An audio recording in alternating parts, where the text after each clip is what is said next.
Hello student, you are warmly welcome in academy for learner, जिसमें आज हम पढ़ेंगे पास्ट कंटिन्यूअस टेंस के बारे में। ये पास्ट टेंस की सेकंड पास्ट कैटेगरी आएगी।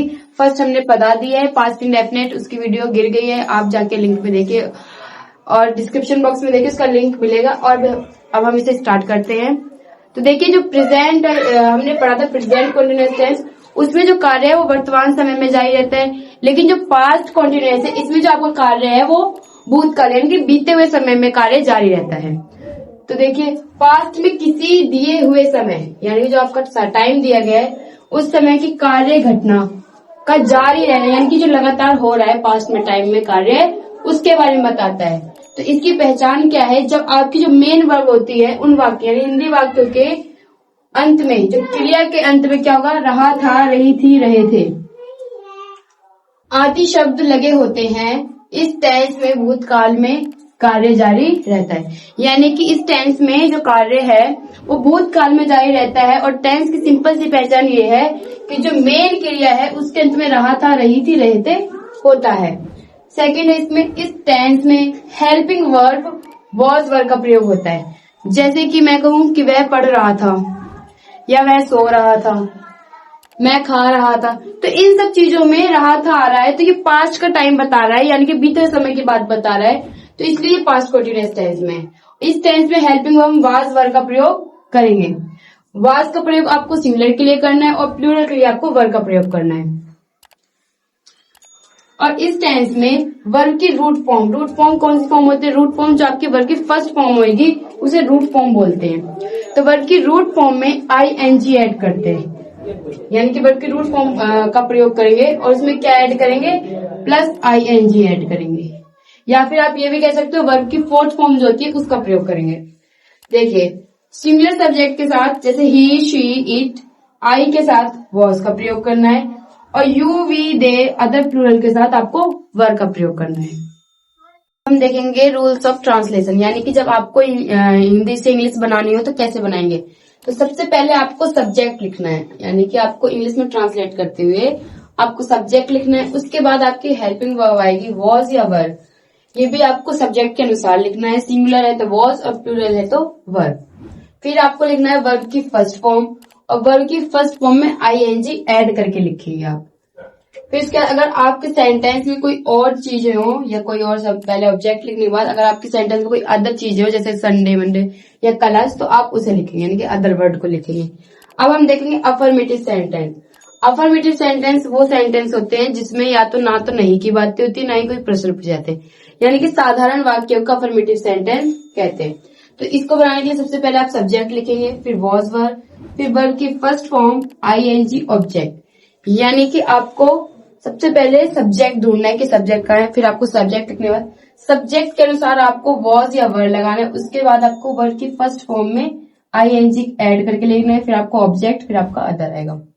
एग्जाम्पल देखेंगे, तुम क्रिकेट खेल रहे थे, तो कैसे लिखेंगे? यू वर प्लेइंग क्रिकेट, यानी यू के साथ आप किसका प्रयोग करोगे? वर्ब का, और वर्ब के फर्स्ट फॉर्म में ING ऐड करनी है। उसके बाद आपका ऑब्जेक्ट। मैं गरीबों की सहायता कर रहा था, I was helping the poor। Ram अपना पाठ याद कर रहा था, तो Ram is learning his lesson। अपना पाठ याद करने की होती है his। एंड वह कानपुर जा रहा था, he was going to Kanpur.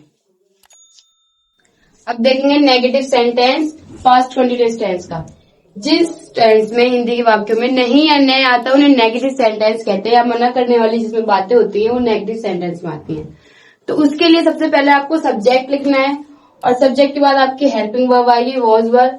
फिर आपको लिखना है नॉट, यानी नहीं की इंग्लिश नॉट लिखनी है। उसके बाद आपको मेन वर्ब यानी वर्ब के फर्स्ट फॉर्म में ING ऐड करके लिखना है। फिर ऑब्जेक्ट लिखना है, फिर आपको जो अदर होगा सेंटेंस में वो लिखना है। जैसे लड़के नदी में नहीं तैर रहे थे, यानी कि नहीं तैर रहे थे, ये नेगेटिव सेंटेंस है क्योंकि इसमें नहीं आ रहा है। तो क्या लिखेंगे? The boys were not swimming in the river, यानी कि लड़के नदी में नहीं तैर रहे थे। हम इंस्पेक्टर से बात नहीं कर रहे थे, तो नहीं कर रहे थे ये भी नेगेटिव में। We were not talking with the inspector, ठीक है। मैं दिल्ली नहीं जा रहा था, I was not going to Delhi, मैं दिल्ली नहीं जा रहा था। अब हम देखेंगे interrogative sentence. Interrogative sentence 2 types के होते हैं। पहला वो क्वेश्चन जिस क्वेश्चन का आंसर आप यस नो में कर सकते हैं, और सेकंड वो जिस क्वेश्चन का आंसर यस और नो में नहीं कर सकते। तो सबसे पहले हम देखेंगे जिन क्वेश्चनों का आंसर हम यस और नो में कर सकते हैं उन्हें कैसे बनाते हैं।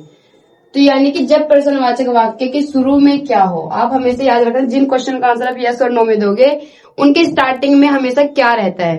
तो जिन प्रश्नवाचक वाक्यों के शुरू में क्या हो, ठीक है, पास्ट कॉन्टिन्यूअस टेंस हो या कोई अन्य टेंस, यानी कि पास्ट कॉन्टिन्यूअस टेंस हो या अदर भी टेंस है, जो भी कोई भी हो, जब प्रश्नवाचक वाक्य के शुरू में क्या हो, यानी क्या हो, तब क्या की अंग्रेजी व्हाट नहीं लिखते हैं, बल्कि उस टेंस की हेल्पिंग वर्ब लिखकर टेंस को आरंभ करते हैं, यानी कि स्टार्ट करते हैं। यानी क्या की इंग्लिश आपको व्हाट नहीं लगानी है, बल्कि उस टेंस की आपको हेल्पिंग वर्ब लगानी है, और हेल्पिंग वर्ब लगाने के बाद आपका जो टेंस है वो स्टार्ट होगा। जैसे formula was verb subject verb की फर्स्ट फॉर्म प्लस आपको आईएनजी ऐड करना है, ऑब्जेक्ट और आपका अदर, फिर क्वेश्चन मार्क। आपको हमेशा याद रखना है जो आपका इंटेरोगेटिव सेंटेंस होगा उसमें क्वेश्चन मार्क आपको जरूर लगाना होगा। एग्जाम्पल देखते जैसे क्या राधा खाना बना रही थी। अब इस टेंस में या सेंटेंस में जो क्या है, क्या के नीचे आपको वर्ड नहीं लगानी है, बल्कि उसकी जगह इस टेंस की हेल्पिंग वर्ब लगानी, जो कि पास्ट कॉन्टिन्यूअस में वॉज या वर लगती है। तो राधा एक सिंगुलर वचन है, तो सिंगुलर वचन के लिए आपको वॉज का प्रयोग करना है। तो वॉज राधा कुकिंग फूड, क्या राधा खाना बना रही थी। क्या वह सो रहा था, तो वॉज ही स्लीपिंग। क्या तुम कोलकाता जा रहे थे, were you going to Kolkata. तो इन सब चीजों के लिए जब आपका वाक्य क्या से आरंभ होगा तो क्या की अंग्रेजी आपको कहीं भी नहीं लगानी, केवल हेल्पिंग वर्ब स्टार्ट करनी, फिर आपको सब्जेक्ट, फिर आपको मेन वर्ब लिख के अपना सेंटेंस कंप्लीट करना है। अब हम देखेंगे इंटेरोगेटिव सेंटेंस का सेकंड रूल या फिर सेकंड, जब प्रश्नवाचक वाक्य के बीच में हो, यानी जब आपका क्वेश्चन सेंटेंस के बीच में हो तब हम कैसे बनाएंगे। देखिए जैसे कि यहाँ पर है आप कहाँ जा रहे थे, तो ये जो कहाँ है ये वाक्य के बीच में है, यानी कि ना तो स्टार्टिंग में ना ही पीछे। तो हम कैसे बनाएंगे इन क्वेश्चन का आंसर। सबसे पहले आपको ये देखना है कि आप यस और नो में नहीं दे सकते हैं, तो फॉर्मूला देंगे। सबसे पहले आपको क्वेश्चन वर्ड की इंग्लिश लिखनी है, उसके बाद आपको वॉज वर्ब, उसके बाद सब्जेक्ट, फिर वर्ब की फर्स्ट फॉर्म, ऑब्जेक्ट, फिर आपका अदर और क्वेश्चन मार्क। यानी कि क्वेश्चन वर्ड आपका इस सेंटेंस में यहाँ हो यहाँ हो उससे कोई फर्क नहीं पड़ता, आपको इंग्लिश उसकी सबसे पहले लिखनी है। जैसे तुम्हारे साथ कौन पढ़ रहा था, तो who was studying with you. अब आप याद रखिए जो आपका हु वाला सेंटेंस होता है उसे हमेशा अफर्मेटिव में बनाना चाहिए, इसलिए क्योंकि जो हु होता है वो हमारा थर्ड पर्सन होता है, और हु के जो सब्जेक्ट है वो ही आप इस सेंटेंस में जो सब्जेक्ट होता है वो हु होता है और ये थर्ड पर्सन होता है, ठीक है। तो इसलिए ये सिंगुलर के बेस पे कार्य करता है, और यही आपका सेंटेंस में सब्जेक्ट है, और इसको हमेशा अफर्मेटिव में ही बनाना। चाहे आप कोई भी टेंस बनाते हो अफर्मेटिव में ही बनाना है इसे, चाहे आप पास्ट इंडेफिनिट बनाते हो, प्रेजेंट इंडेफिनिट या अदर जो भी सेंटेंसेस है उनको हमेशा हु वाले सेंटेंसेस को सब्जेक्ट आपको हु ही रखना है, उसके बाद आपको हेल्पिंग वर्ब लगानी, फिर आपको मेन वर्ब का प्रयोग करना है, फिर आपका ऑब्जेक्ट आएगा। जैसे who was studying with you. आप कहाँ जा रहे थे, वेयर वर यू गोइंग। तो सबसे पहले हमने कहाँ की इंग्लिश लिखी, वेयर, फिर आपको हेल्पिंग वर्ब सब्जेक्ट के अकॉर्डिंग लिखनी है। सब्जेक्ट हमारा यू है तो यू के लिए हम वर्ब का प्रयोग करेंगे, फिर वर्ब लिखनी है और वर्ब में हमने आईएनजी ऐड किया है। सड़क पर कौन पड़ा हुआ है, तो who was laying on the road. अब देखिए नेगेटिव इंटेरोगेटिव सेंटेंस, यानी कि जब आपकी इंटेरोगेटिव सेंटेंस में नहीं भी आ रहा हो तो ऐसे सेंटेंसेस को नेगेटिव इंटेरोगेटिव सेंटेंस कहते हैं। तो जैसे क्या राधा गीत नहीं गा रही थी, is Radha not singing a song. तो आपको याद रखना है जो आपकी वर्ब है मेन वर्ब से पहले आपको नॉट लिखना है। नेगेटिव इंटेरोगेटिव सेंटेंस में मेन वर्ब से पहले आपको नॉट का प्रयोग करना है। जैसे यहाँ पे वह क्यों नहीं पढ़ रही थी, why was she not studying. अगर आपको हमारी वीडियो अच्छी लगी हो तो प्लीज लाइक शेयर सब्सक्राइब करें, और हमारा ऐप अकेडमी फॉर लर्नर को डाउनलोड करें, जिसका लिंक हमने डिस्क्रिप्शन बॉक्स में दे दिया है।